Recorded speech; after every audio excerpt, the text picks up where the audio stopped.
I'm getting ready to leave for NJMEA. Got everything packed. It's hard finding clothes when you want to look professional yet casual. I don't know, you want to just be comfortable with what you're doing and not feel like... I don't want to wear a tie, is basically it. Okay, I don't like ties. So trying to find an outfit where I can not wear a tie and still look professional. But I think I got it.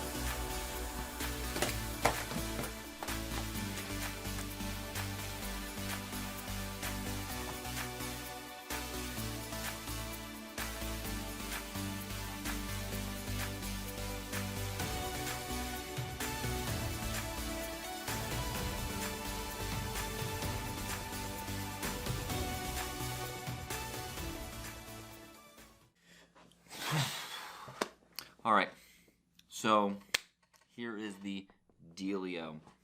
I know I'm supposed to be rehearsing and practicing, getting ready for this presentation. Get it, totally get it, totally get it. But with a view like that, it's hard to get motivated to work. But it's giving me inspiration, and I don't want to lose the inspiration. Feeling good right now, feeling motivated, feeling inspired. So let's make some music instead.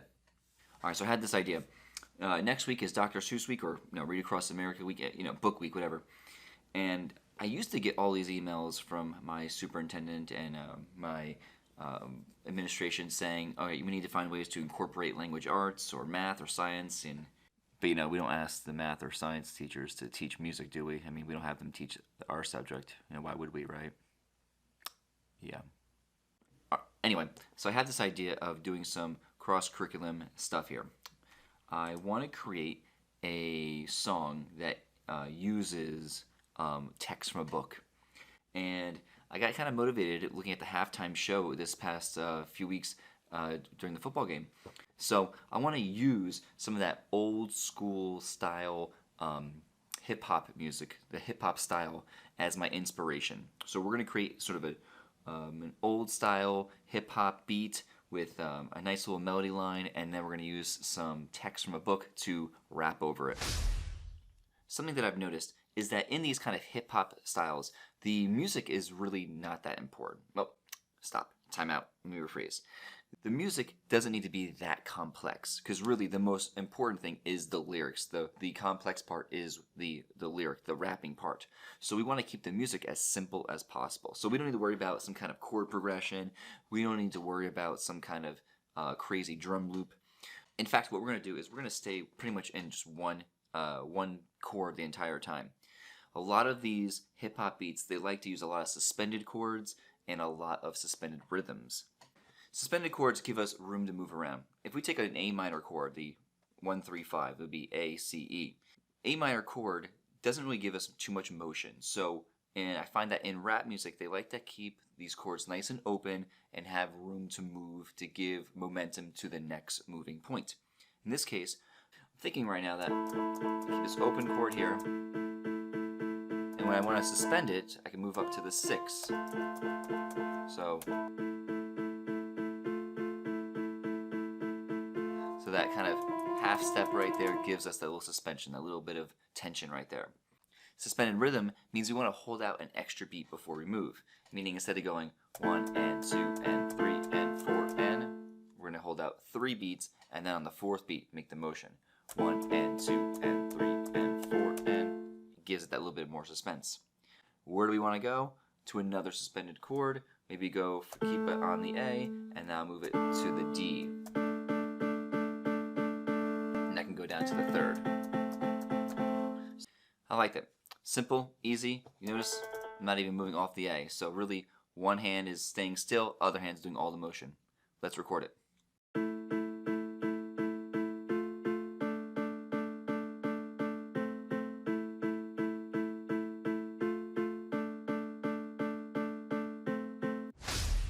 Instead of me looking through the endless amount of loops that BandLab has, I'm just going to go ahead and create my own.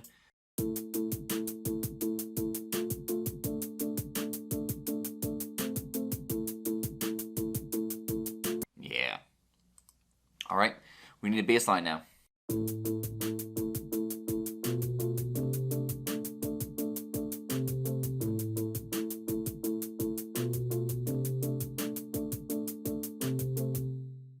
Alright, so my bass wasn't really coming out very well. It wasn't cutting through all the other sounds. So I added an effect to it called overdrive sustain, cranked up the tone and volume just a little bit, just to give it a little more oomph, just so it cuts through the piano and drum part. It sounds like this now.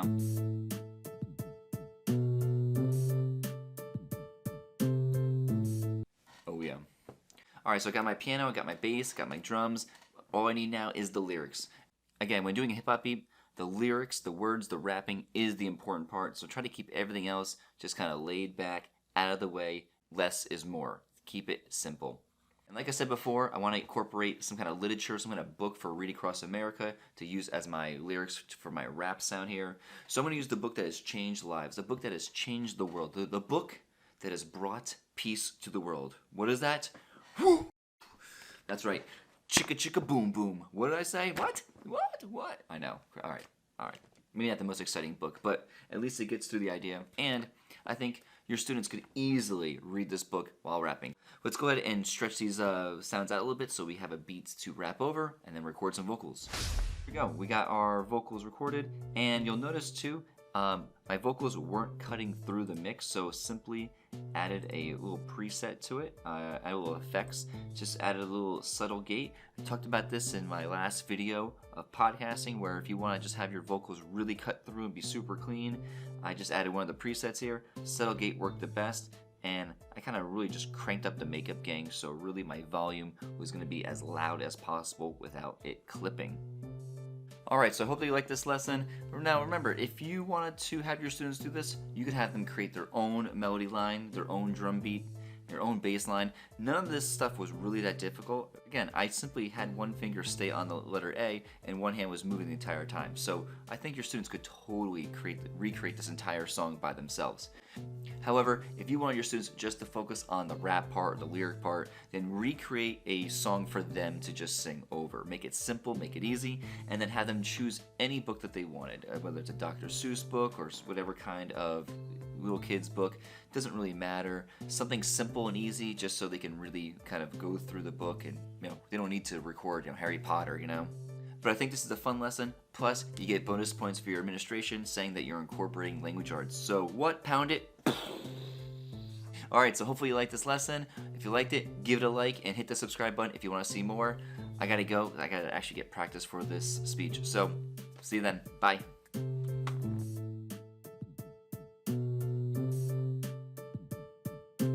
A told B and B told C, I'll meet you to the top of the coconut tree. We said D to E, F, G, I'll beat you to the top of the coconut tree.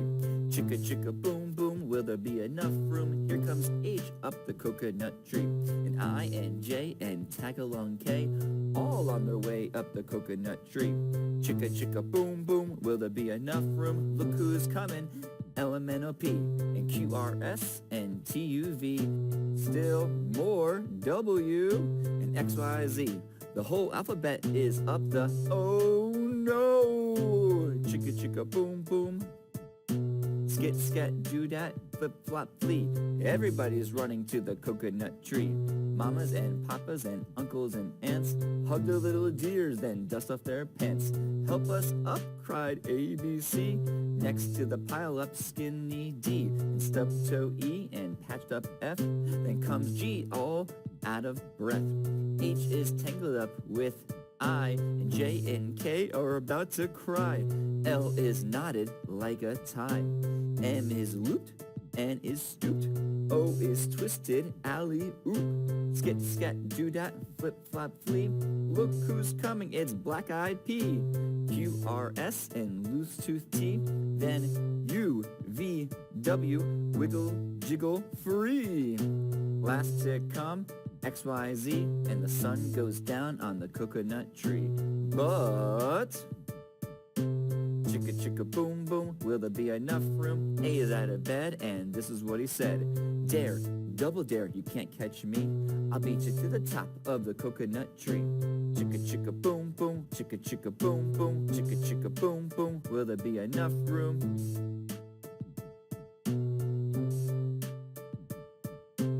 I don't know, what will we do?